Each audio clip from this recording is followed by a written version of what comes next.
This is the Other 22 Hours podcast.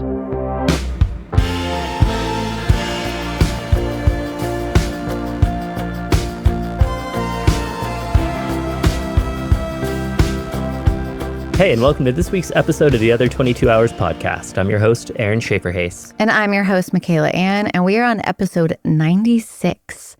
And this week, we're featuring our conversation with the New York Times bestselling author, Maggie Smith. Yeah, you keen listeners out there will notice that we said the word author and not songwriter or musician. And that is because this is the first episode ever on this show where we are featuring somebody outside of the music industry. It has been a goal since the beginning, and this is the first step of a new thing that we'll be doing every month of featuring a creative that is not in the music industry, where we can focus more on our creativity and more on art and in general and what that means in our lives and in our businesses. And Maggie Smith was just an incredible pick on our part, if I do say so myself. You can. And immense thank you to Maggie for being willing to come on. But talk about a creative life. She is a New York Times bestselling author of her memoir, You Can Make This Place Beautiful, an award-winning poet. The internet says she's considered the first poet to ever go viral with her poem, Good Bones, that has been read by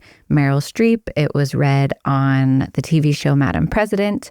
Really, really beautiful work. She has a children's book called My Thoughts Have Wings, and she has a brand new book about creativity called Dear Writer, Pep Talks and Practical Advice for the Creative Life, coming out imminently on April 1st. So as Michaela said, Maggie was a great first outside guest for us, if you will. We talked a lot about trusting yourself in your creativity and trusting your creative output, and in turn, tuning out the audience, bringing everything in and being within yourself. Talked about integrating yourself into your work, being raw and real and being specific rather than trying to fictionalize everything to kind of hide behind and the impact that can have both on your creativity and on the reception by the audience. Yeah, one of my favorite topics of understanding that your life is your work. Your work is your life in the creative sense. We also talked about the practicalities of self-employment as an artist and recognizing the stability in that, although it's inherently unstable in a lot of ways, and embracing that lifestyle and the financial implications, which is some of the nitty-gritty that we love to get into. As always, some of the topics that we covered today came from suggestions from our Patreon community. It's because people there get advance notice of the guests and they can submit their own questions for us to kind of touch on, directions to go. There's a bunch of cool things happening over there. So if you're interested in supporting the show and getting some more access to what we do here, there's a link below in the show notes. And if you are a visual person, this and all of our past conversations are available on YouTube as well.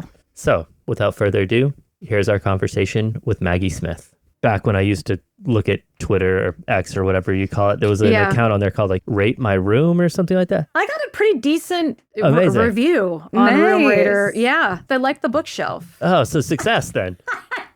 You're kind of moonlighting as an interior decorator, I guess. Exactly. You know, it's what I thought I was going to do when I was a little kid. Oh, really? I really did. I used to ride my bike to the Sherwin-Williams and get paint samples and like make little pretend rooms. Amazing. And I don't do that for a living, obviously. And you would never know from my house and how like the mayhem in it, that was something I was interested in. I would get a horrible rating on I do like a bunch of songwriting coaching on Zoom, and my office background looks terrible. And I never even blur it out. I'm always shamelessly like, sorry, guys. This is what it is. Messy desk, lots going on in the mind. That's good. So many books stacked everywhere. Yeah. And instruments. Well, you can't see the rest. So it is not good in here. Makes me feel better. That's what we work with here too, off on the wings over here. Fear not. Yeah. Not really though, because this is our recording studio that is Aaron's domain, and he's very tidy and put together. So it's very put together. This is not my domain. There's a direct connection between clutter and my headspace and my ability to create, for sure. Not mine. I get it. I'm kind of like a pack rat. Like I have isolation booths for singers to go into or for quieter instruments when there's a full band in here. And that's a great spot to store things. So, the main space looks great. And then you open a door and you're like, oh. It's like all the stuff comes out like a sitcom closet. Yes, exactly. Yeah. Like, oh, found it. I feel like this is sort of a sitcom closet. Like it's, Yeah. When we first moved in together, we were very young, like right out of college. And we were navigating those things when you live with someone for the first time. And I'm very clean, not tidy, and he's the opposite. And then when we were moving, we opened the closet and I was like, what are these trash bags full of, this is your stuff? Yeah. Yep. So I was like, okay, I got some insight. You just hide it away. It's still there. I file that and then take care of that later. Yeah. That's fair. It's like in the margin notes. It's fine. We don't need to talk about that. Exactly. Yeah. Anyways, we're so excited. You are our very first non-musician. My publicist was like, do they know you're not a musician?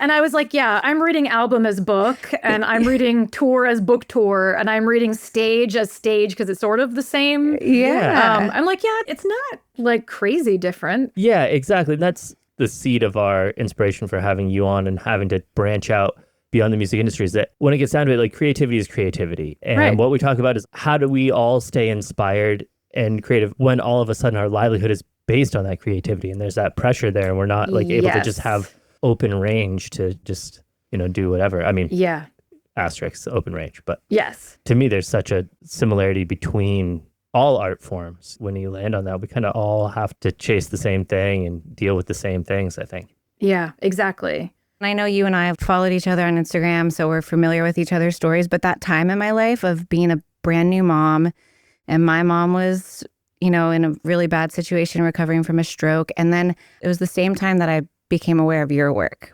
So I found so much solace in your beautiful work that felt so resonant with my life at the time. So I'm not going to cry, but I've cried already like 5 times this morning. Honestly, I feel like maybe that's part of what it means to make art, is you kind of like are a door that is somewhere between ajar and fully standing open all the time. And a lot of the time that sucks. But the only way to make things is to not shut that door. And it means that you probably cry more than the average person. Oh, yeah. He can attest to this. Mm-hmm. Yeah, I cry a lot. I cried at our daughter's parent-teacher conference. Fully broke down. It doesn't really matter. A song, somebody says something nice to me in the grocery store. Yeah. I'm like, the door's open. Look, this is just the way I was made. I have to believe that was not a mistake. And here we go. That's why I'm not an interior decorator, because you don't need to have a chest that's gaping open all the time to choose paint colors and fabrics. Yeah, but that's also the beauty of creative work, is it connects you to people that you do not know.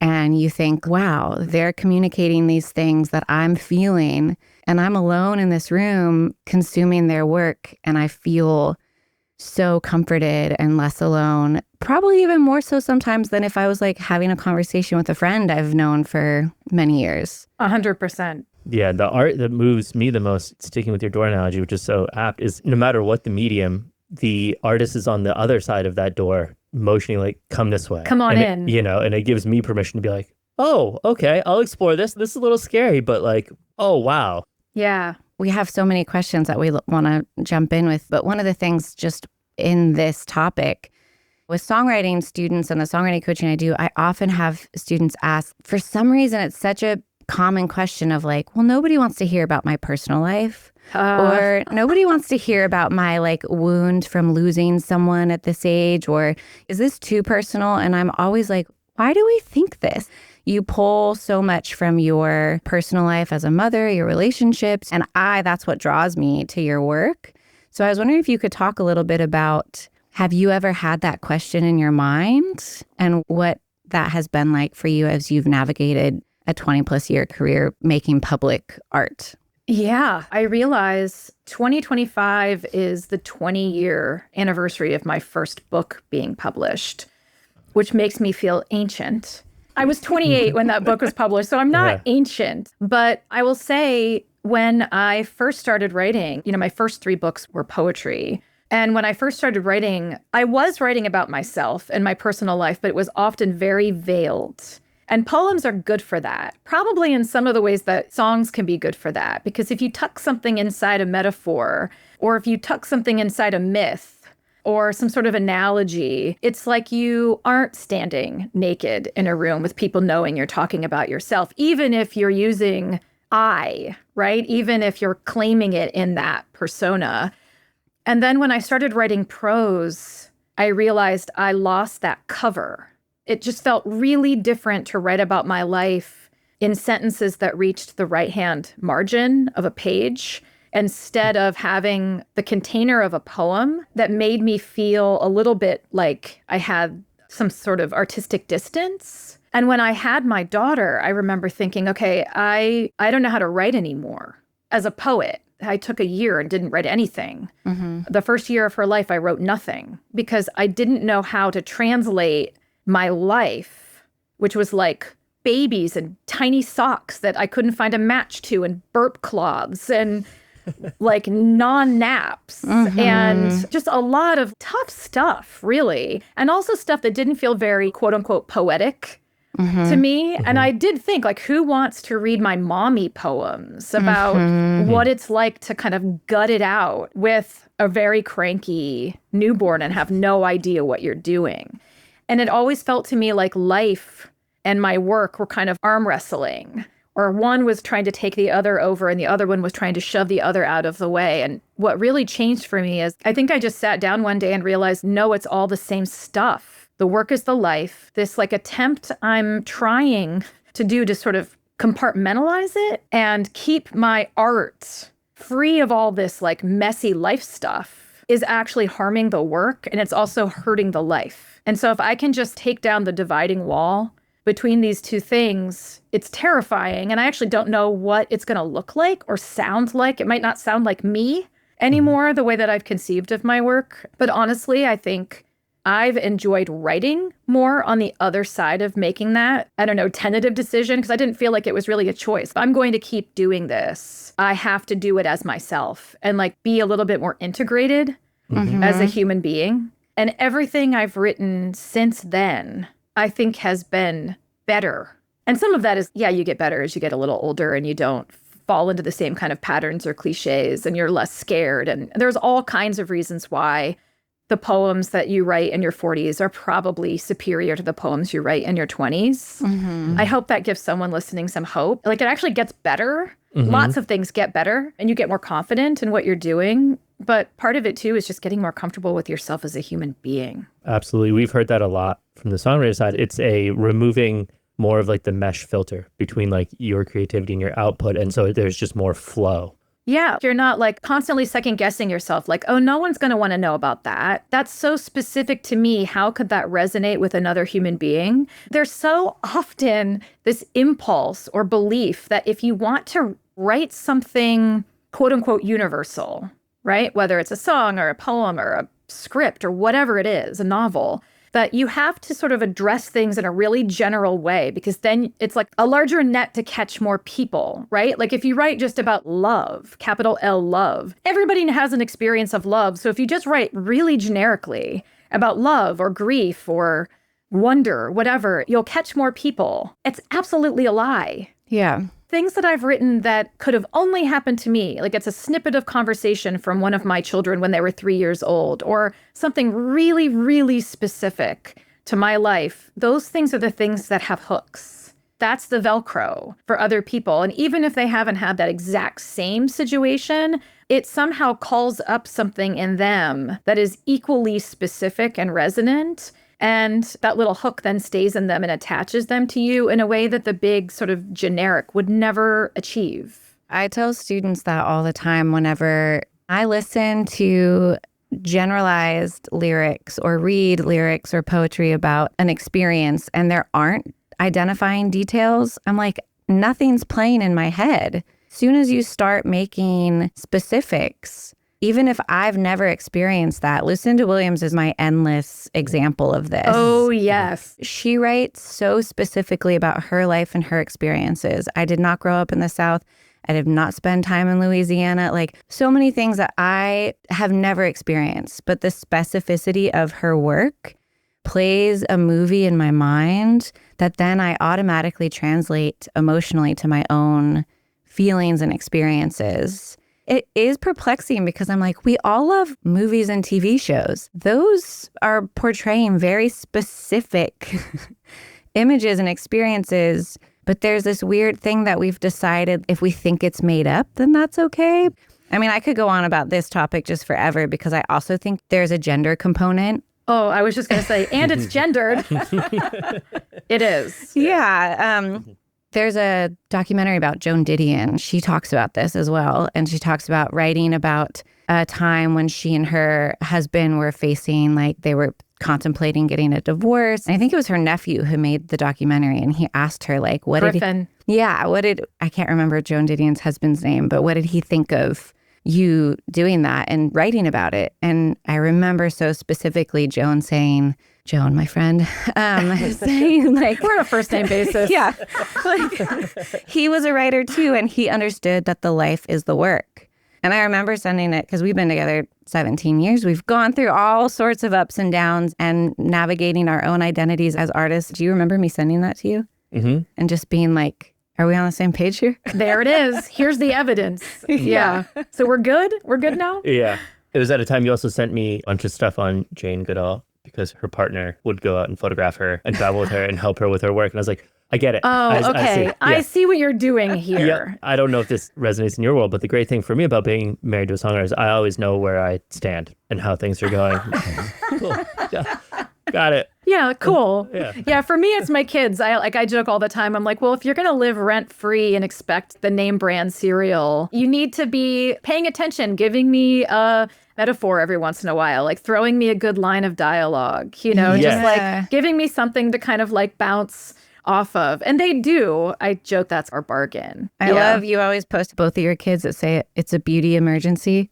Love that. I love that. Yeah. And our 3-year-old, when she started talking, she would notice like the moon or a sunset out the window, and she would always be like, Mama, Dada, look at the sky. And I always would think of your kids saying yeah, it's important. Like, we all just like run to the windows, like, where are we going? They're like, go to the back. It depends, because like some of the windows face east, some face west, depending on the time of day. We're just like, we all run to the right side of the house. So Yeah. It's really nice. I'm curious, when you talk about that experience of having to intentionally integrate your life with your work and choosing to incorporate owning your more personal identity, being in it, what was your place with your audience? Like the career component? Did you have an audience that you were aware of? And considering it all, like, what will my audience or my editors, or like, how will this impact my career to make this kind of shift? Blissfully no. I kind of made this decision when I had my daughter. I had only published 1 book, and now I have 8. So I really didn't have an audience. I had a book. And when you're a poet, your audience is already small and discerning. There are a lot of reasons why I feel very lucky that I didn't have any success really until I was a little older and had already figured out some of these things for myself, because I didn't have to negotiate with anyone. There were no like, well, is that really what people want? Because they're expecting X from you. Even later, when my poem Good Bones went viral, I remember thinking, I don't really know how to write poems after that, because now people are watching. So that was the first time I actually felt like there were people watching who weren't just poetry people. Like the audience just suddenly overnight got like immensely exponentially larger. And I had this moment of thinking, okay, so now is this when I have to start thinking about audience? Like what people want?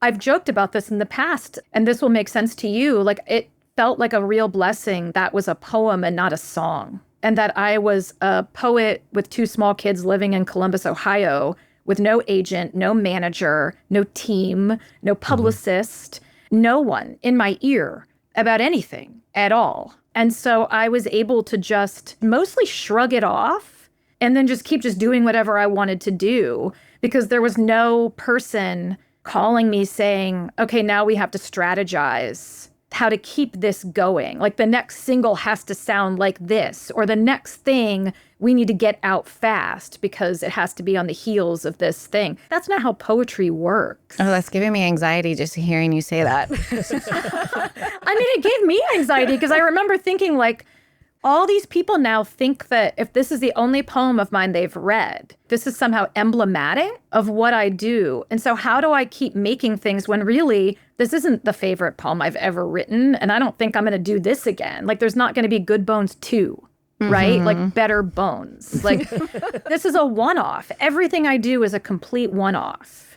And like, what does it mean to be making a one-off at a time with an audience? That I have learned in the past 15 years. But before that, I was like, it doesn't matter. No one's listening. No one's watching. Like, I was free.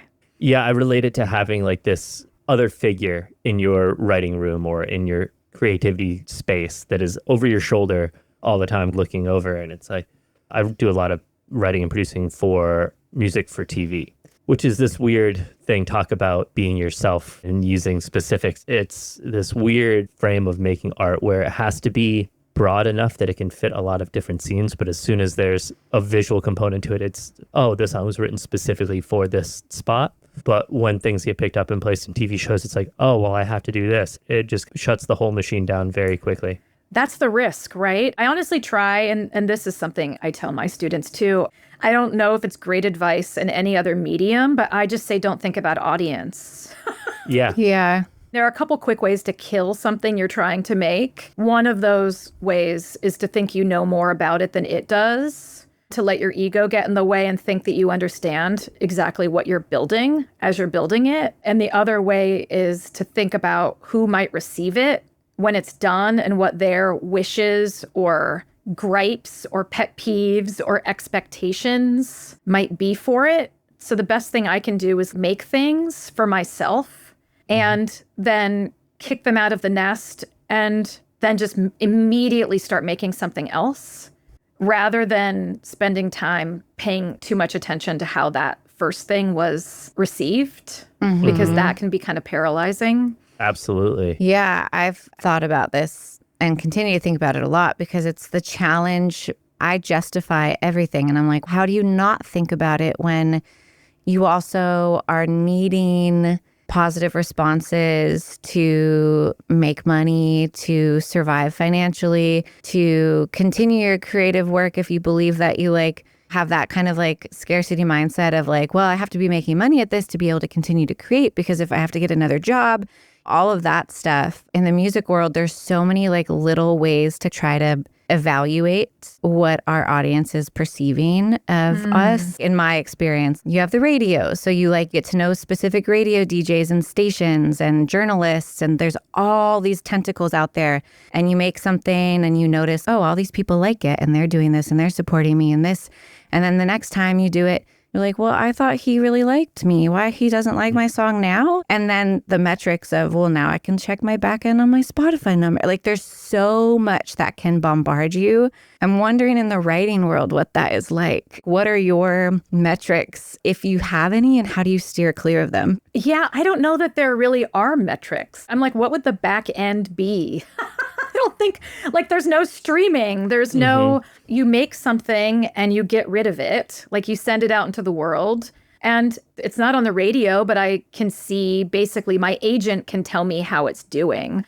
I usually don't want to know. I usually say, do not give me any numbers. I don't even want to know good numbers. When my memoir made the New York Times bestsellers list, I was the only person who was surprised because everybody else was watching the numbers leading up to that happen. And I refused to be told. I was like, send it to my agent. I don't care. I don't want to know, because honestly, it just gives me anxiety. And so I suppose there are ways to know. I mean, you could also go on something like Goodreads or Amazon and see how many reviews and what they look like if you wanted to. I don't want to do that.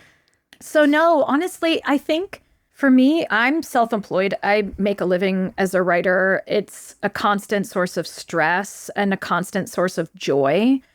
And I would have it no other way. And I prefer to live with the lack of stability because it's worth it to me to keep doing what I love. And if someday that changes, I'll cross that bridge when I come to it. I also believe that thinking too much about audience from a scarcity mindset, oh my God, this has to succeed. This has to succeed because my health insurance premium is due. This has to succeed because I don't have a teaching gig next semester. This has to succeed because XYZ, whatever, soccer is starting up and it's really expensive. Like all the practical stuff, I think if that's front of mind when you're making, it's like poisoning the well.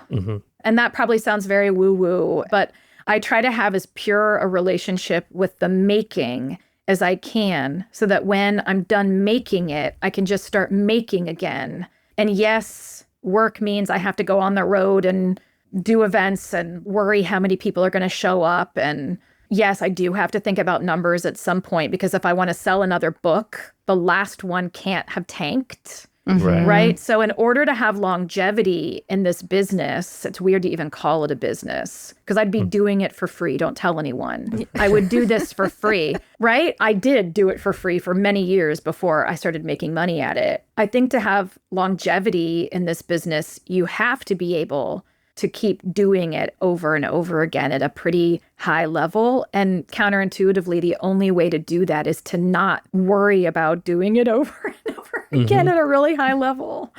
I like to, when I find myself hitting that point of anxiety and worrying about the level that it's at and all of that, I feel my energy being out there at the horizon. I have to be really present and conscious about pulling my energy back and just focusing on like one step at a time.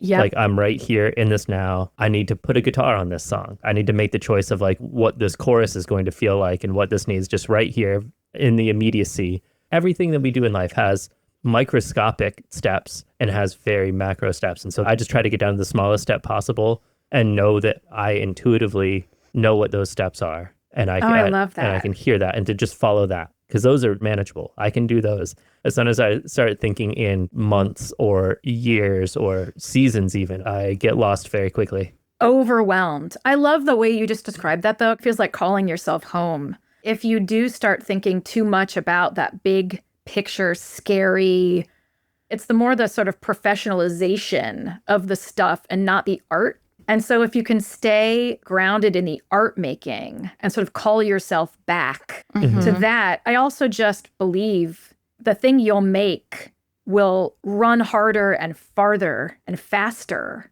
when you let it go than it would have if you would kind of hobble it by saddling it with a bunch of other worries. To me, what that lights up in my brain is what we were talking about earlier about being very specific with your experience and being true to your experience. It's this thing that for me is the intangible across art forms of integrity and purity in that, and purity of intent that maybe you can't describe specifically on a piece of paper what that is, but I think most people, if not everybody, can feel that. Listeners and readers are savvy. Yeah, that's the other thing. It's like you have to treat your audience as smarter than you, not just as smart as you, but smarter than you. Like they don't want to be talked down to. They don't want to be spoon-fed. They don't even probably know what they want, but they want what you're going to make. I read somewhere that confidence is self-trust. And I was like, I love that. That's the thing that we need when we're building these things from nothing. Making something from scratch that you don't even know what it is when you're doing it.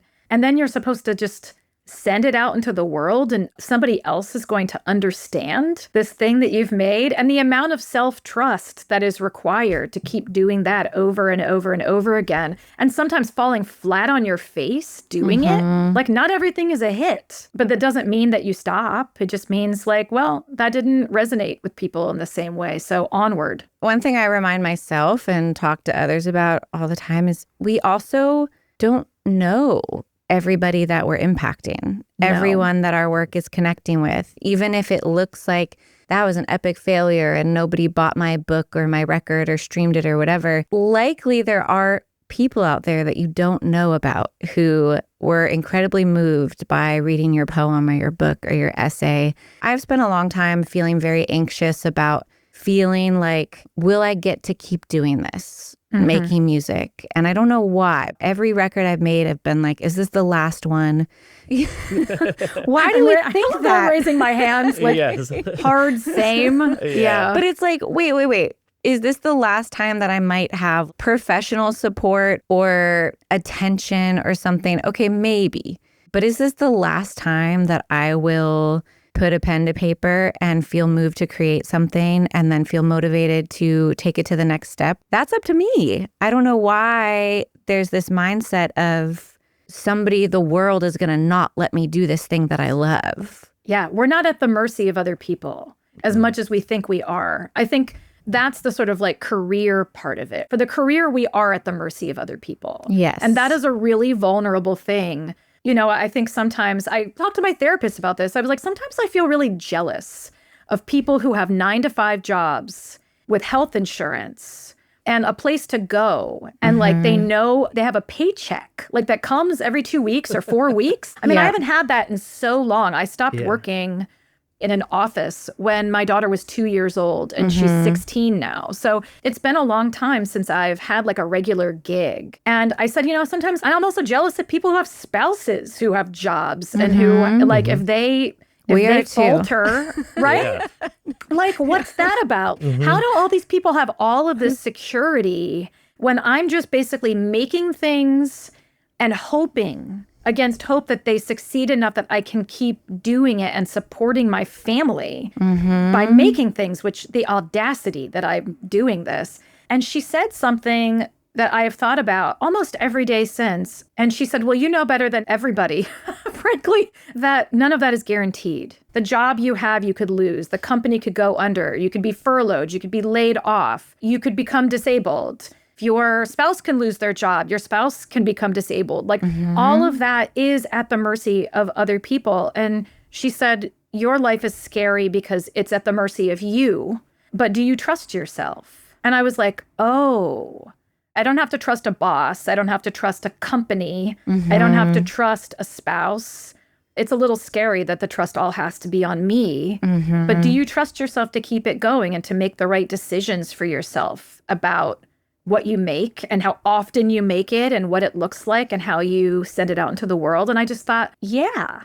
So if I can trust myself and I can come at this from a more of an abundance mindset, maybe it's just going to keep being okay, which seems like wild to say because it's a lot more natural for most of us to be like, I don't know, maybe this is going to come to an end at any time. But the opposite is equally, if not more true, which is, I don't know. I think probably I'll get to keep doing this. Two things that play in my head along those same lines are Jim Carrey, and he was talking at a graduation at, I think it was some school in California, and he was talking about I know what you're talking about. Where for people that haven't seen it, he's talking about his dad who worked a 9-to-5 in a job that he didn't like, but he felt that he was obligated to do that, to get the steady paycheck and all of that. And he was laid off like a few years before he got his pension or something along those lines. The way Jim Carrey says it is, my dad failed at doing a job that he didn't want to do. Why don't I just follow the job that I want to do?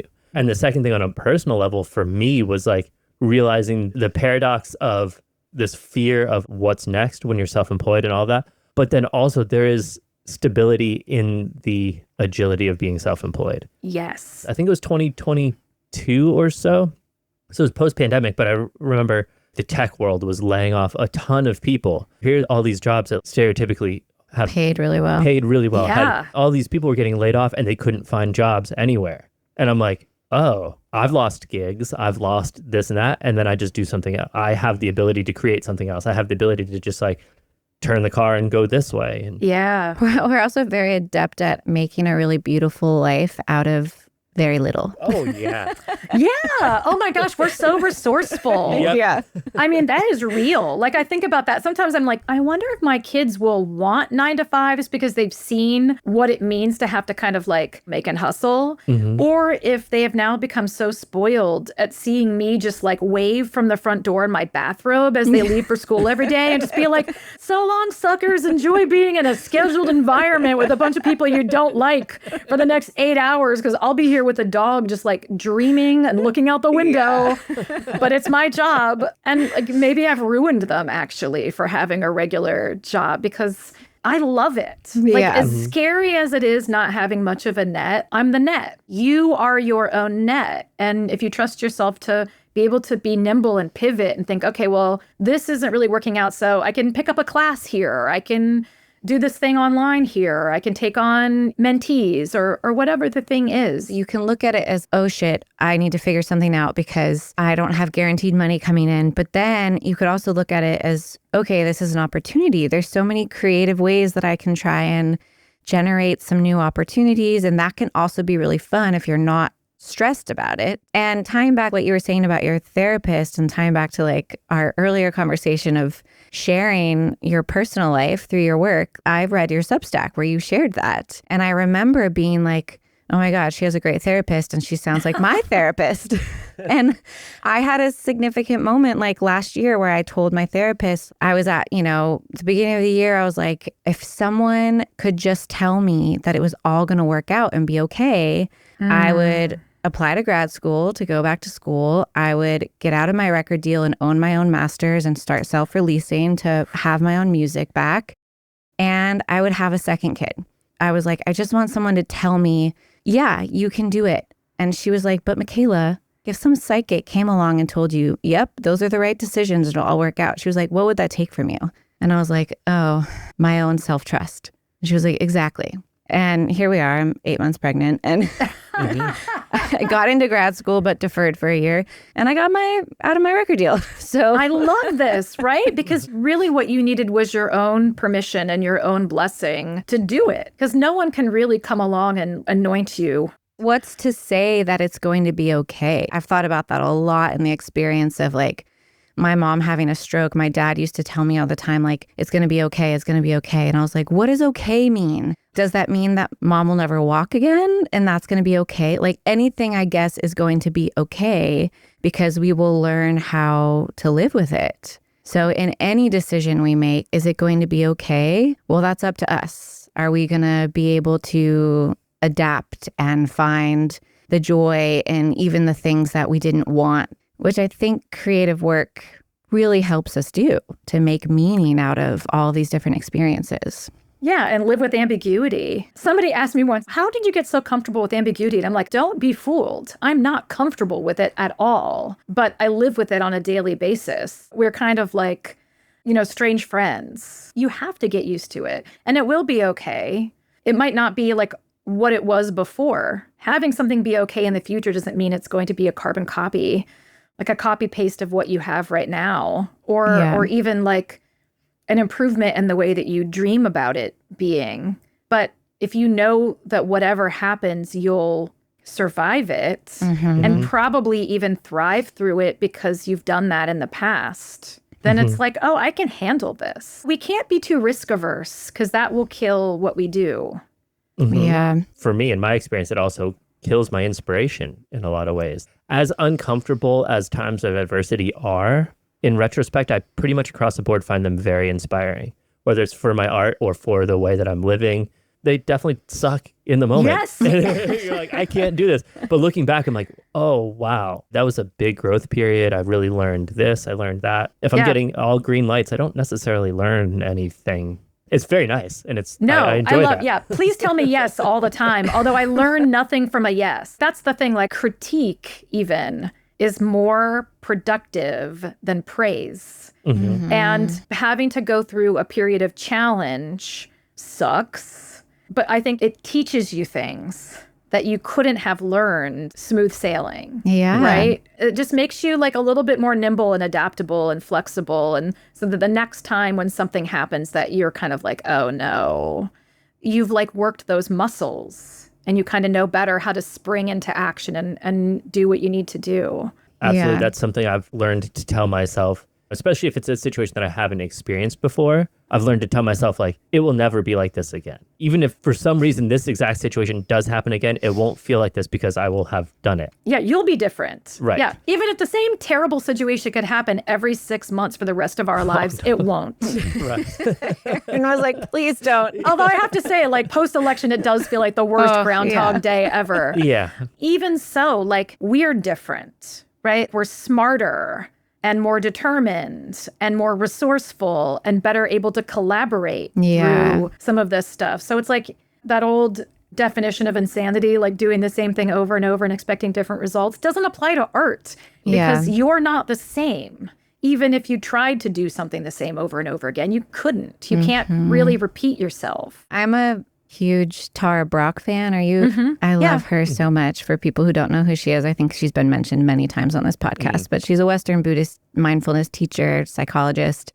And she had 2 talks I've listened to recently. And one was about like how to have a heart that's open and ready for anything. So not trying to avoid, but really being open to anything that life throws at us. And then also about what comes from struggle. And she quotes Thich Nhat Hanh, and he has a phrase where he says, no mud, no lotus. And that rings in my head all the time of like, okay, the mud is necessary. Yep. I am growing something. Yeah. I would really prefer to have this be a beautiful potted or vase kind of situation, but it's not. I have to be in the mud for this thing to actually, Yeah, and a lot of your creative work is coming from your personal life, but also, in my interpretation, this relationship to others of trying to help, like your children's book, My Thoughts Have Wings, Keep Moving, your new book that's coming out, Dear Writer. And I know you teach as well. And I'm curious what that relationship of helping others and sharing your experience in some way, whether intentionally or not, to provide some inspiration or knowledge or help to others, and like how the experience of teaching and focusing on others' work as well informs your own work. For me, writing is the way I feel most useful in the world. And so in a way, writing is teaching, because when I make something and I let other people have it, like they get to have their own relationship with it that has nothing to do with me. And I have no idea what that relationship might be, what it might bring up in them, what it might teach them about themselves or about writing or about anything, honestly. But teaching, like actually getting to mentor other writers, it feels like this natural extension of that work, which is, how can I be of use? And that's something I think about a lot. I don't really know why. Maybe it's like the sort of very Midwestern idea that like you have to be useful. Maybe I have a little bit of guilt about, well, I just sit around and write poems, but I need to give back in a way that is a little bit more tangible. I do want to be of use. It's that idea of this life, as far as I know, is a complete one-off. I have no evidence to the contrary. I have a very finite amount of hours to be on this planet. I will not meet everyone. How do I make a positive impact? How do I leave it a little bit better than I found it? And for me, writing and teaching, and frankly, parenting, I think, and having friendships, like just being in community with other people, whether it's just socially or through my work, it just feels good. It feels like what I'm supposed to be doing. You know that feeling you get when you're like, oh, this is what I'm supposed to be doing. Yeah. And then that feeling you get when you're not doing that. Yeah. Yeah, exactly. I think part of that is like trust your nervous system. My friend Saeed Jones always says, like, if it's not a hell yes, it's a hell no if you're asked to do something. And I think about that a lot because I cobble my life together in a lot of different ways. Like it's mostly writing books, but I also teach and I do editorial work and I have my Substack and I travel for speaking engagements. So it's trying to, even as a self-employed person, kind of diversify as much as I can so it's not all coming from one place. I think the pandemic really taught me. I had to go on like gig unemployment during that year because I couldn't go out and teach and do speaking engagements. I was like, I feel like I'm in a band. Like I can't tour, so they're going to pay me gig money for this. It feels important to have different avenues for being able to be in community with other people around these things as much as possible. One thing I realized is in that diversification was really distilling down like, what is my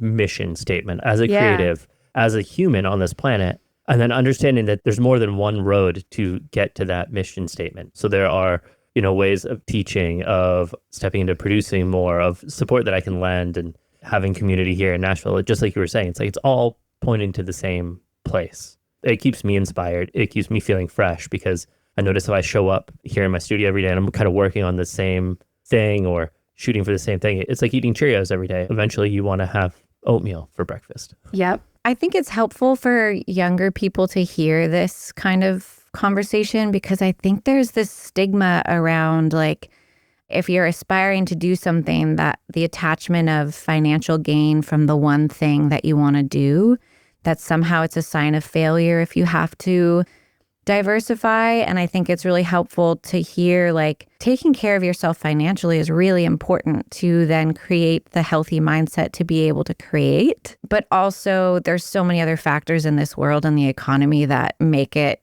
necessary. And also it can be deeply fulfilling and not take away from the thing that you think you're supposed to be most successful at. I remember when I used to not really like advertise that I've been teaching music forever, and I didn't really like, I kept it separate. And I remember seeing like a review in some music blog about me that was like announcing that I got signed to a label, and it was like, maybe she moonlights as a piano teacher and maybe she'll finally get to stop doing that. And I was like, I don't want to though. So now I'm like, that's such a massive part of who I am.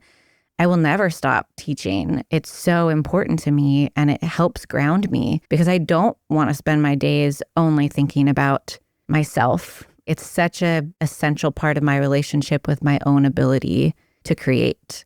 Yeah. But I had to work through that outside idea of like, oh, if you're an artist in some endeavor, if you do other things, you're somehow not as successful. Well, isn't there too like a sort of misconception, and I think this is for musicians and writers, where it's like either you're top of the game or you're a hobbyist. And really there are so many people, like in the writing world, it's like you're either Stephen King or you're doing it on a cocktail napkin while you work like 16 other jobs, right? Yeah. And there's like no in between. Like either you're famous and rich and you don't have to have any other gigs, or you're barely eking by. And most of us are somewhere in the middle, right? There's so many ways to make a living and to make art, and it doesn't look the same for everyone. And I think we don't do ourselves any favors if we have in our minds, particularly when we're young, that there is one way to quote unquote make it. And that looks like a very specific path. And if you get signed and then get dropped, or if you have a book come out and it doesn't do well, or you have a book come out and it does well, and then they drop you for whatever reason, that somehow you get completely derailed and second guess the whole thing, when really the answer is always keep going. That's just the answer. Stop worrying and make something else. That kind of mentality, like, is that what's inspired you to make Dear Writer your next book? It's funny, actually, I started writing Dear Writer in 2020. I wrote a first draft of Dear Writer before I wrote my memoir. And I'd always wanted to write a craft book. I mean, I grew up, I think someone gave me Anne Lamott's Bird by Bird when I graduated from high school, because I was someone who just like wanted to listen to Cure cassettes and write poems as a teenager. And so I've always read craft books. I've always taught from them. I've learned a lot from them. And so it seemed like a natural step to sort of write my own book about writing and about creativity and process, and kind of demystify it and make it feel a little bit more accessible to people. And then I hopped off of it to write my memoir. And when I came back last year and looked at the draft, I was like, oh, I have a totally different idea of how I want to write this book. So I started over.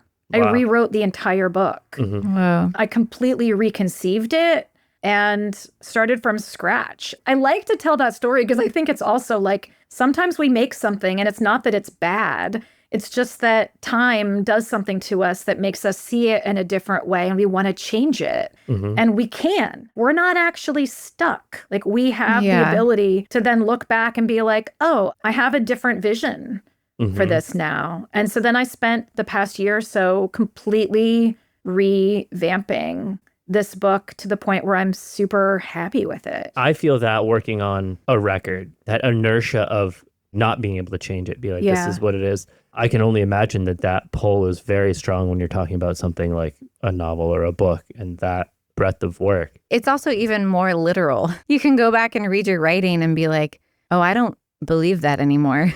Where like with a record, you go back and be like, well, maybe I would use a different tone there. Or like, I mean, with songwriting, of course, the lyrics. But again, there's so much more of a veil with songwriting that you can be like, that was just a moment in time. But I think that does apply to everything we make. Yeah, absolutely. We're not stuck. We're not wedded to it. Yeah. I mean, luckily, they allowed me the time. I was like, I want to rewrite this book.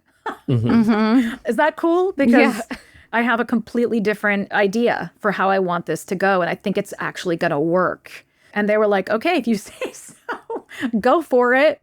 And like, I am so much happier with this version. And I do the same thing with poems, to be honest. Like I write poems and publish them in journals. And then when I later assemble them into a book, sometimes it might be that 6 years has gone by, you know, since I wrote that initial draft. And I look at it, and it's not that the whole thing is wrong, but I'm like, I don't like the last line anymore. Or I wouldn't use that adjective. Or actually, the stanzas just don't feel right. Or there needs to be more white space or whatever. And I'm like, well, it's mine. I'm in charge. I'm the boss. I'm going to change it. We just did that with a song of Michaela's that she recorded 10 years ago. It's a song that still resonates with her, that still resonates with her audience. And she felt like it needed an update. And so we kind of reimagined it and completely re-recorded it and approached it in a new light, and it feels great. Oh, I love that. This is where I do get really woo-woo about the work that we make for ourselves. Sometimes we have no idea the meaning that it's going to hold in our lives.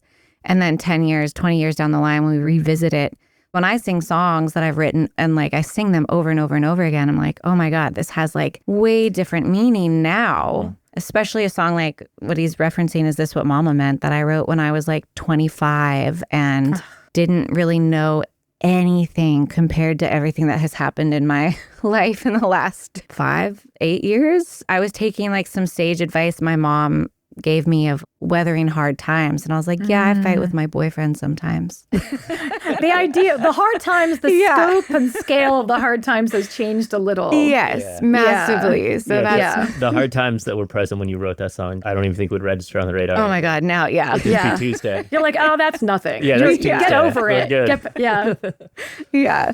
One question that we really like to end with, I wonder if you could share a nugget of wisdom or something that somebody told you that like really opened up your creativity or opened up your presence with yourself in your creativity, something over the years that like really just has stuck with you. Yeah, actually I put this in Dear Writer and I won't be able to find the page, but a poet mentor of mine who's no longer with us years ago, Stan Plumley, I was having this sort of crisis of faith as I was working on my second book of poems. I think because I was like, these don't sound like my first book. What am I doing? I was having this sort of like sophomore slump thing happening where I just didn't quite know how to get my momentum. And he actually just said, stop thinking about the audience. Stop thinking about what people want. And he said, go deep inside yourself and stay alone there. That is where the poems happen. And I think that's something you said, Erin. It's like sort of calling yourself home, getting back into your body, not going out to that far horizon where you're thinking about what's next or next or next, and getting into that weird sort of grasping headspace and just trying to stay kind of centered in that really comfortable, peaceful solitude where you're making a new thing and just trusting that what comes out of that state will be something that someone else wants or needs, even if you don't have any idea why or who that person is or what might happen.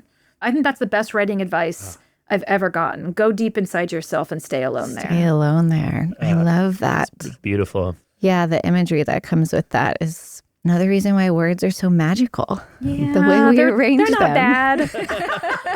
I mean, honestly, it's like sometimes they're very frustrating because I think I'm often speechless, which feels wrong. Because I'm like, this is my medium. This is my business. How do I not have the right words? But that's the thing. Words are magic and they're also completely inadequate. And frankly, that's what I love so much about music. I feel like I'm always working at a deficit because you have tools available to you that move above language. And I don't have that. And it's probably why I listen to music more than I write, because it's my medium of choice, even though I don't make it. We didn't even get to talk about how you're such a deep music fan. It's the thing for me. Yeah. Honestly, it's not even cool. I feel like my editor would be like, you can't say that. But if someone said you can either listen to music for the rest of your life or write, I'm not kidding. I would say listen to music. Because I can always write in my mind.